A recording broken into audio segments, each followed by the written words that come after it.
किले, बावड़ियों, रंगों में राजपूताने का वैभव आज भी जिंदा है।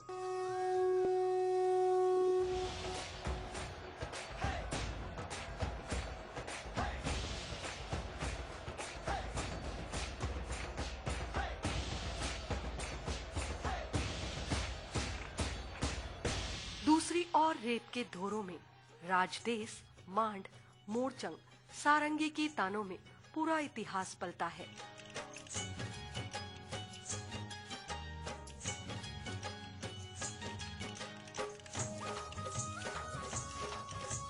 वीरता, शौर्य, ईमानदारी यहाँ खून में है। मेहमान को केसरिया बालन कहकर सत्कार करना यहाँ की संस्कृति है।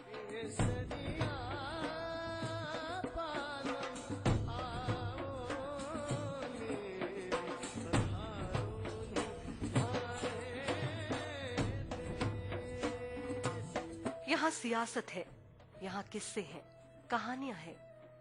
विकास के नए आयाम सदियों के कुछ झूठे हिस्से हैं। जिसने भी इस माटी में पैर रखा वो बार बार यहाँ लौट कर आया।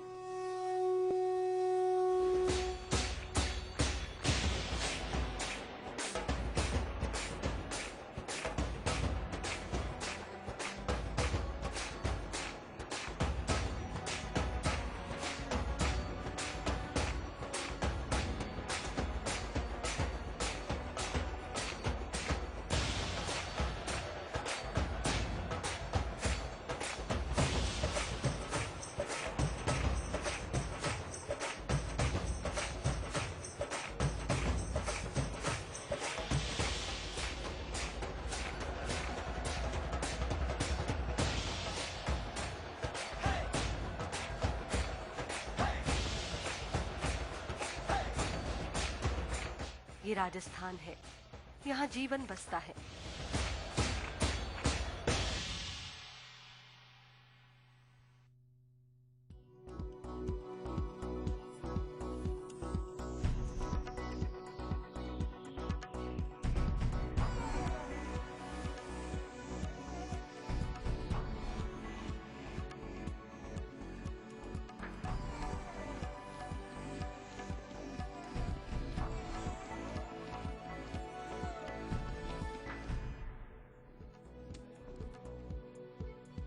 प्रतापगढ़ में नहीं थमी आगजनी, तनाव के बीच मंत्री नंदलाल मीणा ने लिया हालात का जायजा, 3 शव परिजनों को सौंपे।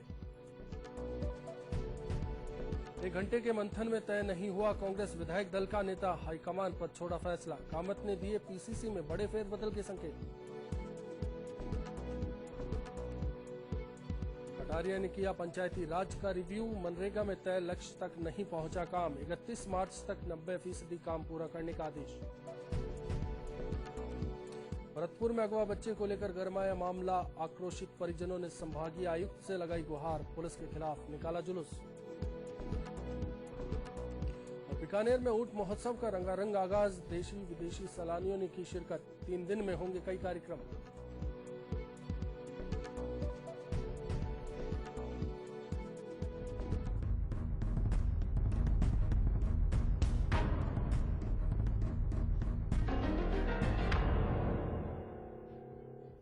नमस्कार, बिग फाइट लाइव में आपका स्वागत है। मैं हूं विजय त्रिवेदी।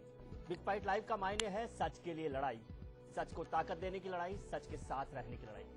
वैसे तो इस मुल्क में इस वक्त तरह तरह की लड़ाई चल रही है। दिल्ली में पीएम पद की दावेदारी और दावेदारों के बीच जंग जारी है, तो राजस्थान में कांग्रेस में विधायक दल के नेता को लेकर खींचतान हो रही है और बीजेपी में विधानसभा अध्यक्ष बनने और पार्टी में संगठन के पदों को लेकर जोर आजमाइश हो रही है। लेकिन असल में जो मुल्क के लिए जान देने को तैयार रहते हैं, हर मुश्किल का सामना करते हैं, उन पर किसी का ध्यान नहीं। कोई उसे मुद्दा नहीं बनाना चाहता, चाहे उनकी मूलभूत सुविधाओं की बात हो या उनके लिए जरूरी हथियारों और साजो सामान की जरूरत हो। मगर वो तैनात रहते हैं सीमाओं पर, चौकस निगाहें रखें, और इसीलिए उनको हम कहते हैं शूरवीर। छू नहीं सकता जिस मुल्क की सरहद की निगहबान है आंखें।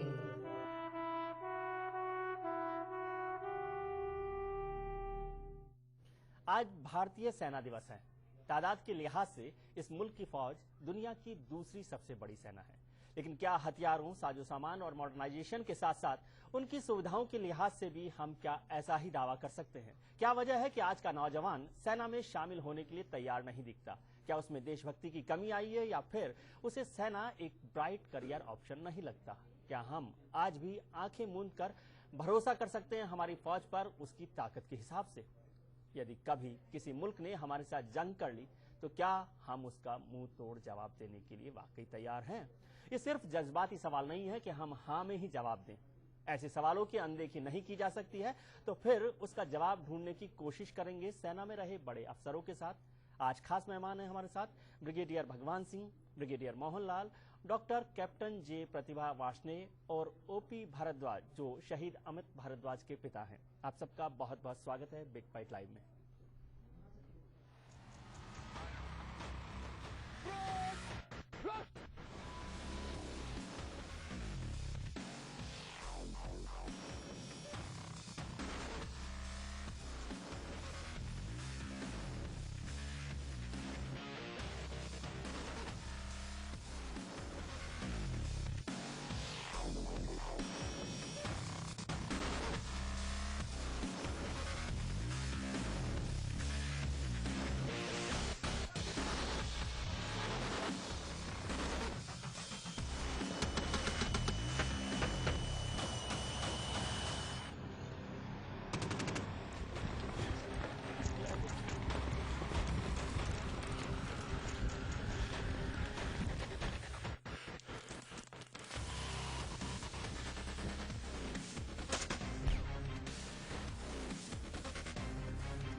सर, आप सबको सेना दिवस की बहुत बहुत मुबारकबाद, बहुत बहुत बधाई।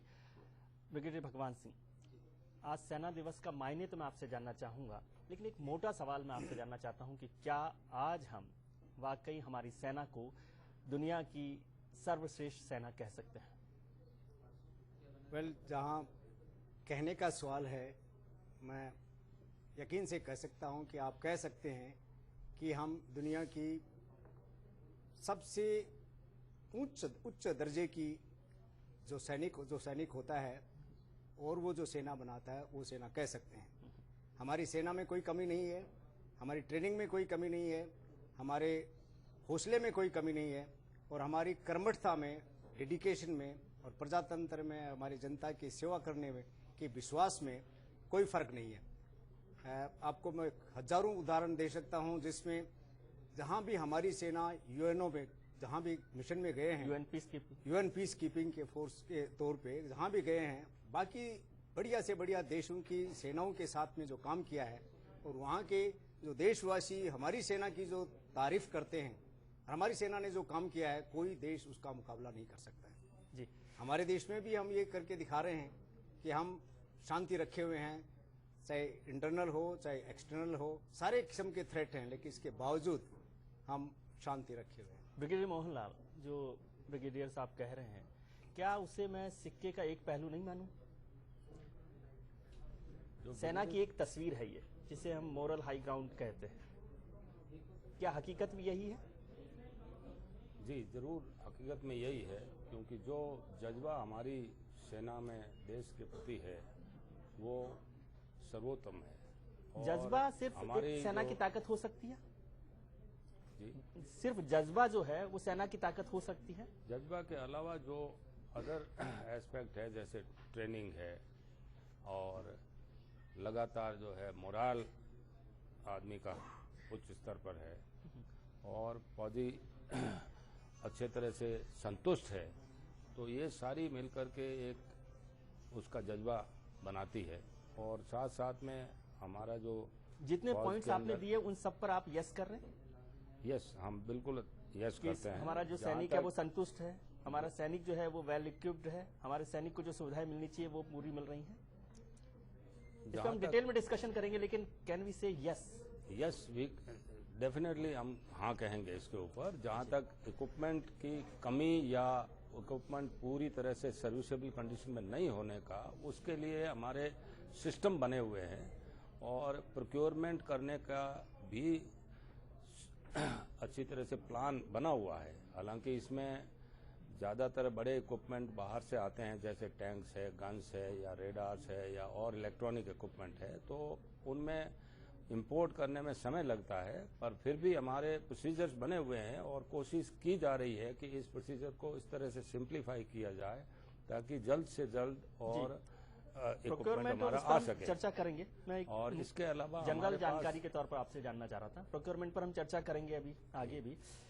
कैप्टन प्रतिभा, आपको लगता है कि पूरी दुनिया में हर प्रोफेशन में औरत जो है, महिला जो है, वुमेन जो है, वो आज बराबरी से है?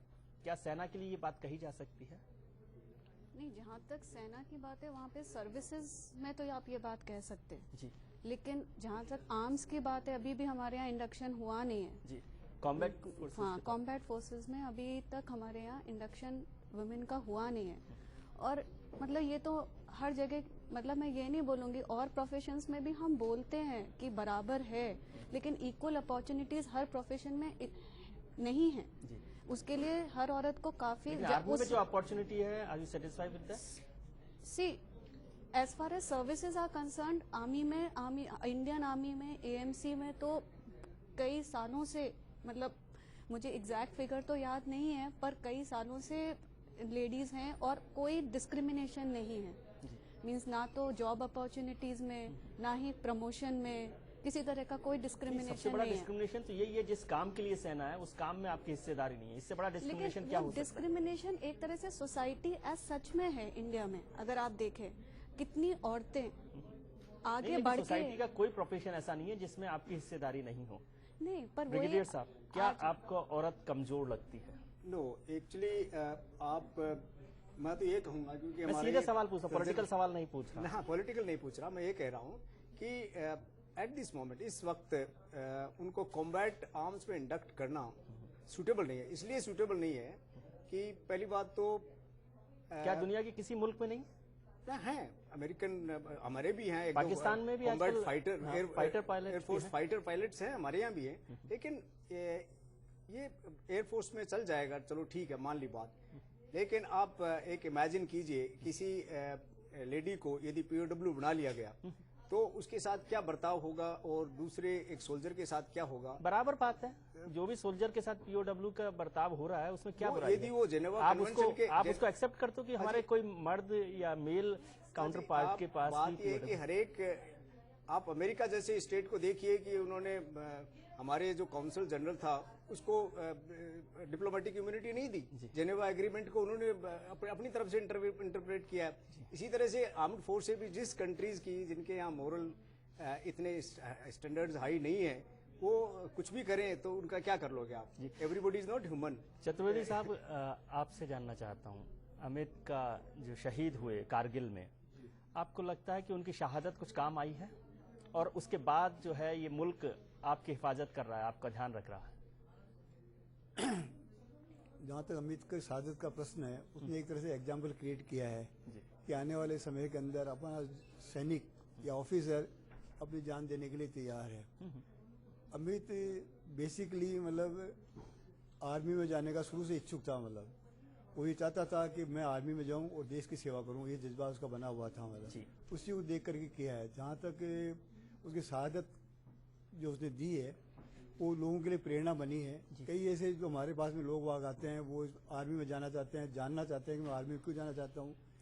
एक शख्स जो आर्मी में गया है वो अपने हिंदी मीडियम का लड़का था, तो किसी ने मजाक में कह दिया आपने एनसीसी ज्वाइन कर रखी है, केवल खाने पीने के लिए कर रखी है। उसने अमित की समाधि पे आकर के शपथ ली थी कि इस समाधि में तभी लौटूंगा जब मैं आर्मी में सेलेक्ट हो जाऊंगा। And he top the list and he was selected in the army. तो ये लोगों को प्रेरणा मिली है। जहाँ तक सरकार का देखभाल का प्रश्न है, देखभाल की है, परंतु हमारे बहुत सारे सैनिक जो रिमोट प्लेसेस में रहते हैं उनकी देखभाल नहीं हो पाती। शुरू में तो लोग कहते हैं कि साहब आर्मी वालों के लिए हम वो कुछ करने को तैयार हैं, परंतु एक जो फार्मूला बताया जा रहा है कि भगवान को और सैनिक को तभी याद करते हैं जब हम सुविधा में होते हैं। आज की तारीख में जहाँ जहाँ भी आपत्ति आई है, चाहे केदारनाथ की आपत्ति हो, आपदा हो, या कोई बोरवेल में कोई लड़का फंस गया हो तो आर्मी को ही बुलाते हैं और आर्मी इतनी सक्षम है उस काम को करने को तैयार है। जी, बहुत अच्छी बात आपने की कि संकट में और सेना और भगवान को याद करते हैं। कैसे कहते हैं आप ब्रिगेडियर साहब कि संकट में तो आप याद कर लेते हैं, मैं पूरे समाज की बात कर रहा हूँ, आर्मी की बात नहीं कर रहा। आप समाज के इस नजरिए को या सरकार के इस नजरिए को कैसे देखते हैं कि सिर्फ संकट के समय सलाम कर दो? सैनिक एक सलाम कर देंगे तो भी चल जाएगा, वो तो सोचते कि ठीक है ना, ब्रिगेडियर साहब को सलाम कर दिया और कहा कि आप महान हैं, आप देशभक्त हैं, आपसे हम सुरक्षित हैं, तो फिर ब्रिगेडियर साहब फिर लग जाइए। बात यह है कि आर्म्ड फोर्सेज में सबसे ज्यादा तवज्जो हम लोग देते हैं ऑनर के ऊपर। जी, आदमी का इज्जत जो होती है, चाहे इज्जत खुद की इज्जत, अपनी पलटन की इज्जत, अपने मुल्क की सेना की इज्जत, अपने मुल्क की इज्जत, अपने समाज की इज्जत। इज्जत जहां तक आर्मी को मिलती जा रही है तब तक सब कुछ सही है। आपका सुविधा नहीं है, आपकी सैलरी ठीक नहीं है, आपका पेंशन ठीक नहीं है, वो चलेगा। लेकिन जिस दिन इज्जत नहीं है उस दिन ये सब देने के कोई मायने नहीं रहते हैं। यदि इज्जत नहीं और ये सब कुछ है तो कोई मायने नहीं है। तो आज के दिन भारत में एक सैनिक की कितनी इज्जत होती है, सारे देश में भी एक बराबर नहीं है। आपको कई स्टेट्स में आप देखेंगे बहुत ज्यादा इज्जत है, कुछ स्टेट में कोई खास फर्क नहीं पड़ता है और कुछ एक में सो है। लेकिन ओवरऑल आप देखेंगे तो आर्मी की अभी भी यदि आप कंपेयर करें कोई और डिसिप्लिन से, तो प्रोफेशनल कोई भी प्रोफेशन से कंपेयर करें, कंपेरेटिवली अभी भी देश में आर्म्ड फोर्सेस के लिए इज्जत है। ब्रिगेडियर साहब, ये जो इज्जत है क्या भुलावा नहीं है? इज्जत से क्या क्या खरीद सकते हैं आप? मकान खरीद सकते हैं, गाड़ी खरीद सकते हैं, बच्चों को पढ़ा सकते हैं, विदेश में यात्रा कर सकते हैं, क्या क्या कर सकते हैं आप इज्जत से? इज्जत से आप ये कुछ नहीं खरीद सकते, लेकिन आप इज्जत से देश को बचा सकते हो, देश को सिक्योर रख सकते हो। आपकी इज्जत की जाती है और आपके पास मकान नहीं है, आपके लिए रहने के लिए जगह नहीं है, तो भी आपके यदि इज्जत है तो सब कुछ है। इज्जत जिस दिन नहीं है उस दिन ये सब दे दो आप, देने से क्या होगा? आपकी इज्जत इससे कंपेयर नहीं की जा सकती। यस, आप जो कह रहे हो मैं समझता हूँ कि आप सुविधा की बात करते हैं। हम कहते हैं हमारी सेना की को आप ये बड़ी सेनाओं से देखो तो सबसे कम सुविधाएं मिलती है, सबसे कम सैलरी मिलती है, सबसे कम आपको रहन सहन की सुविधा मिलती है, सबसे कम आफ्टर रिटायरमेंट बेनिफिट मिलते हैं। लेकिन इसके बावजूद समथिंग विच इज क्लिकिंग, क्या जो है जो हमको चला रही है, जो इस देश की सेना का इतना ऊंचा मोराल लिए हुए है, वो शायद इज्जत ही है। और जिस दिन ये इज्जत नहीं होगी तो फिर शायद क्या करें, क्या कह सकते। ब्रिगेडियर मोहनलाल, यदि मैं इसको रूट वे में कहूँ, ये इज्जत लॉलीपॉप तो नहीं है आर्मी के लिए कि आप लॉलीपॉप दिखाकर कहते हैं कि कोई बात नहीं, सैलरी कम है लेकिन हम इज्जत तो आपकी करते हैं, सुविधा आपको नहीं देते लेकिन इज्जत तो आपकी करते हैं। आप कारगिल पे खड़े हुए, आपके लिए हम ड्रेस नहीं बनवा सकते, पुरानी बदलवा नहीं सकते, लेकिन फिर भी इज्जत हम आपकी करते हैं, हम आपको सलाम करते हैं। तो ये लॉलीपॉप इज बेटर?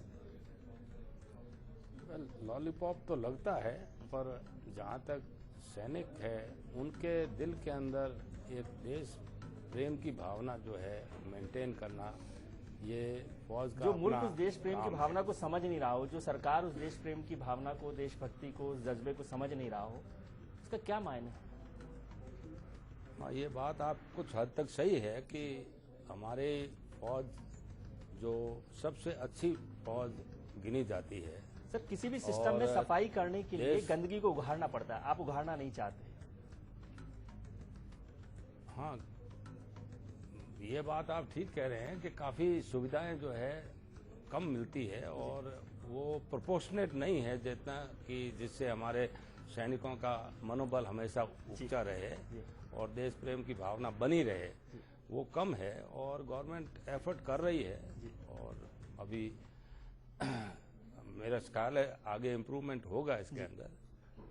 चलिए, हम समझते हैं सेना दिवस पर हम तो सेना को सलाम करते हैं और वो लॉलीपॉप नहीं है, हम सेना को याद करते हैं, हम सेना को सलाम करते हैं।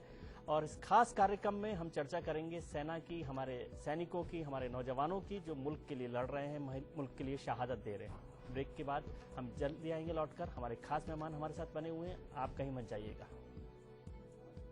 सेना के अंदर राजनीतिक हस्तक्षेप किसी भी हद तक बिल्कुल नहीं होना चाहिए। सरकार जो शहीदों के परिवार वालों से वादे कर रही है वो किसी भी रूप में नहीं करके चल रही है, किसी भी रूप में नहीं कर रही है। अगर सेना पर बजट सेना के अनुकूल और देश की सुरक्षा के हित के लिए अगर खर्च किया जाए तो खर्च अवश्य होना चाहिए। हाँ, सेना पे विश्वास है हमारे देश में। जो सेना है बर्फबारी में ड्यूटी कर रही है रात में, और सीमा पे जितने भी हमारे देश के जवान हैं उनके पीछे हम सभी सुरक्षित हैं।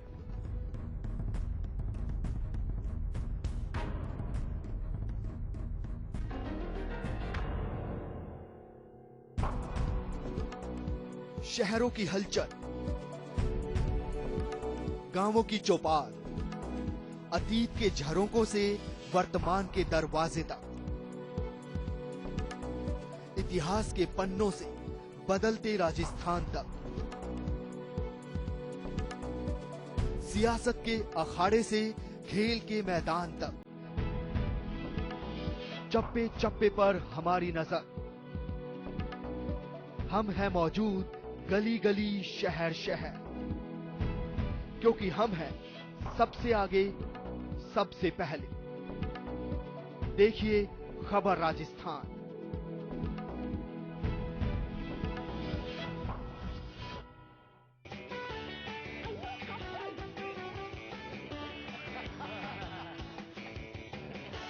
एक्चुअली क्या है, Watch Laughter Dose at First India.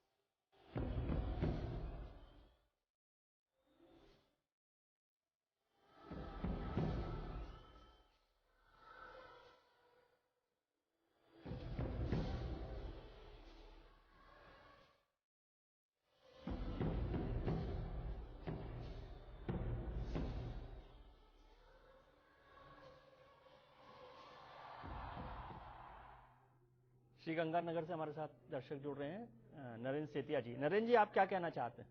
Sir, मैं ये बताना चाहता हूँ कि हिंदुस्तान की जो आर्मी है वो बेस्ट आर्मी है, और दूसरी मैं आपको बधाई देना चाहता हूँ, और तीसरी मैं चैनल को भी बधाई देना चाहता हूँ, और चौथी बात यह है कि जिस देश का राजा बेईमान होता है उसकी प्रजा कभी ईमानदार नहीं होती। ठीक है। और दूसरी बात है कि आर्मी देश में जो भ्रष्टाचार और दलाली और कमीशन और ये टॉपिक की राजनीति और ये जो घटिया से घटिया जो भी जितने टॉपिक ये जो हमारे राजनेता करते हैं ये टीवी चैनलों के ऊपर बैठ के, इससे हमारी जो आर्मी की जो मानसिकता है वो उसको बिलो डाउन कर रहे हैं बजाय उसको बढ़ाने के। एक बात। दूसरी बात है कि देश में मर मिटने वालों की शान जो है ना वो प्राइम मिनिस्टर से कम नहीं होनी चाहिए। उसकी शान ये सब नेता लोग और ये सब हम लोग उनको बिल्कुल डिनाई कर रहे हैं, उनको रिफ्यूज कर रहे हैं, उनको ये सब कर रहे हैं। जी, तो मेरा ये है कि ये इन देश के लिए जो जान दे उसका जो रुतबा है वो देश में सबसे बड़ा रुतबा होना चाहिए। जी, बहुत शुक्रिया सेतिया जी। चतुर्वेदी जी, आपसे पूछ रहे, जैसे नरेंद्र जी कह रहे हैं कि देश के लिए जो शहीद होते हैं उनका रुतबा बड़ा होना चाहिए, क्या आपको लग रहा है कि उतना रुतबा मिला हुआ है हमारे शहीदों को? आपको लगता है ऐसा? आपसे जानना चाहता हूं। जी, जो शहीद जिस समय होता है उस समय तो सरकार, आम जनता सब उनकी प्रशंसा करने के लिए उनके लिए तैयार रहती है। मतलब तो ये मोमेंटल रहता है, इसके बाद भी उनको लोग भूल जाते हैं। मतलब जहाँ सरकार का प्रश्न है, सरकार नेताओं के लिए दुनिया भर की सुविधाएं, स्कूल है, समाधि स्थल है वो बना देगी, मार्केट का नाम रख देगी, पर शहीद का जहाँ नाम आता है उसके लिए वो बाइकाट करना शुरू कर देगी, सब नहीं करेंगे यहाँ पे। इस राजस्थान स्टेट गवर्नमेंट ने एक डिसीजन लिया था कि सारे शहीद के नाम से स्कूल खोला जाएगा। बाद में उन्होंने बंद कर दिया। स्कूल का नाम देने में उनका पैसा एक नहीं खर्चा होता है, एक बोर्ड बनाने का खर्चा होता है। इसके बाद बल्कि उससे प्रेरणा मिलती है बच्चों को। खर्चा होता है केवल बोर्ड बनाने का, नाम चाहिए शहीद का है, बाकी कुछ खर्चा नहीं होता। इसके बावजूद भी सरकार स्कूल खोलने के लिए बड़ी आनाकानी कर रही है। तो सबसे बड़ा तो जो सरकार का जो है वो रवैया जो है, नेताओं के लिए दुनिया भर स्कूल होंगे, नेताओं के नाम पे मार्केट होंगे, पर शहीदों के नाम है। शहीदों का अगर नाम ये करते हैं तो आने वाले टाइम में उन लोगों बच्चों को जो प्रेरणा मिलेगी, भाई शहीद हुआ है, क्यों हुआ है, इसने देश के लिए क्या त्याग किया है, तो प्रेरणा स्रोत बना रहेगा। कैप्टन, आपको लगता है कि आर्मी में जो सुविधाएं मिल रही हैं पोस्ट आर्मी सेशन, मतलब जब तक आर्मी में हैं उसके बाद जब आप आर्मी छोड़ देते, क्या आपको लगता है सेटिस्फैक्ट्री है? मतलब आई थिंक पेंशन बढ़ सकती है, पर ये तो आप किसी को भी पूछिए कि वो नॉट ओनली आर्मी, कहीं भी जितनी सुविधाएं आर्मी में रहते हुए लोगों को मिल रही है वो ठीक है, जवान को जो हमारे मिल रही है, ऑफिसर को जो मिल रही है? नहीं, मुझे लगता है उसमें बेहतरी की जा सकती है। स्पेशली क्या कहते हैं, जो हमारे लाइक अकोमोडेशंस की प्रॉब्लम है जवानों के लिए और इवन ऑफिसर्स के लिए। मोस्ट ऑफ द स्टेशंस में मैरिड अकोमोडेशन हमेशा शॉर्ट रहती है। इतना वेटिंग पीरियड रहता है जिसमें कि जब कोई भी, एक तो डिस्प्लेसमेंट होता है इंसान का एक जगह से दूसरी जगह, एक तो उसकी प्रॉब्लम, बच्चों के स्कूल चेंज होते हैं उनकी प्रॉब्लम, फिर अकोमोडेशन भी नहीं अवेलेबल होती, वो भी उनको अरेंज करना है। तो ये जो during displace what you call posting period, displacement for anything, units move होती हैं, ऑफिसर्स मूव होते हैं, that period is very stressful not only for the जो जवान है या ऑफिसर है, even the family undergoes that stress. Yes, brigadier Mohanlal sir, क्या लगता है आपको कि ये सुविधाओं पर काम होना चाहिए और इसके लिए कौन जिम्मेदार है, सरकार या ऑफिसर ही? आप जब बड़े अफसर हो जाते हैं तो क्या आपकी जिम्मेदारी नहीं बनती कि अपने जवानों के लिए, अपने ऑफिसर्स के लिए इस पर ध्यान दें या उसके लिए लड़ाई लड़ें? बात आपकी बिल्कुल सही है कि ये जो मटेरियल वैल्यू की चीजें हैं, सुविधाएं हैं, देश के लिए लड़ने वाला ऑफिसर अपने ऑफिसर के लिए नहीं लड़ता। बिल्कुल ठीक बात है। जब पलटनें जो है ज़्यादातर हमारी फील्ड एरिया में रहती है या टेररिस्ट एरिया में रहती है, जब ये पीस एरिया में आती है उनको पूरी सुविधा मिलनी चाहिए ताकि कम से कम 2 साल 3 साल पीस एरिया में काटने के बाद वापस फील्ड एरिया में जाए तो उनका मोराल ठीक रहे। पर यदि जवान अपनी फैमिली के बारे में चिंता करता रहेगा, बच्चों के बारे में चिंता करता रहेगा, तो उसके मोराल के ऊपर डायरेक्ट असर है। और देश को चाहिए कि जितनी सुविधा फौज को मिल सके वो देनी चाहिए। जैसे मैडम ने बोला था अभी एकोमोडेशन कम है या स्कूल की सुविधाएं हैं, तो ये सारी चीजें कोई देश के लिए बहुत बड़ी चीज नहीं है कि काबिलियत से बाहर है जी। और इम्प्रूवमेंट हो रहा है, बट बहुत स्लो इम्प्रूवमेंट होता है। जब हम दूसरे देशों की तरफ, जैसे चाइना की सबसे बड़ी फौज है, अमेरिका को उसके बाद में 14 लाख फौज है, हमारी सिर्फ 11 लाख है। तो पर जीडीपी यदि खर्च करने को देखें तो हमारे तो सबसे कम जीडीपी 3.6 ही खर्च हो रही है, जबकि चाइना और अमेरिका में कितनी खर्च हो रही है। तो क्यों नहीं हमारा देश इसके ऊपर इन्वेस्ट करे और ज्यादा जीडीपी दे करके सुविधाएं बढ़ाएं जी। मशीनों से हर काम नहीं होता, मशीन के पीछे, गन के पीछे जो है जवान है वो बहुत मायने रखता है। और हम बोलते हैं कि देश प्रेम की भावना है और मोराल हाई है, जज्बा ऊंचा है, पर जो असलियत है ये मटेरियल वैल्यू की चीजें, सुविधाएं, उनका सीधा डायरेक्ट इफेक्ट होता है एक आदमी के लड़ाई की काबिलियत के ऊपर। सुविधाएं बढ़ानी चाहिए जी। ब्रिगेडियर भगवान सिंह, हम लोग शहादत को सलाम करते हैं, शहीदों को सलाम करते हैं जो उनका जज्बा रहा देश के लिए, लेकिन क्यों हो शहीद, ये तो सवाल खड़ा करता है ना। मेरा एक नौजवान ओपी चतुर्वेदी साहब ने अपने बच्चे को भेजा है देश को बचाने के लिए, देश की सुरक्षा के लिए। उसका मतलब नहीं है कि वो शहीद होने के लिए गया है। यदि हमारे इक्विपमेंट, हमारी आर्टिलरी, हमारी सुविधाएं उस तरह से होती, ये जो शहादत का कॉन्सेप्ट है इंडियन आर्मी में, यही कहीं फ्लॉ तो नहीं है, कोई बड़ी गड़बड़ तो नहीं कि हम शहीद करके है ना बड़ा समझते। वो तो जीतने के लिए है। मेरा जवान, मेरा ऑफिसर युद्ध जीतने के लिए है, मुल्क को जीतने के लिए। जब भी वार हो तो जीतने के लिए हो, और वो हम जीत नहीं रहे, शहादत को सलाम कर रहे हैं अपनी कमियां छुपाने के लिए।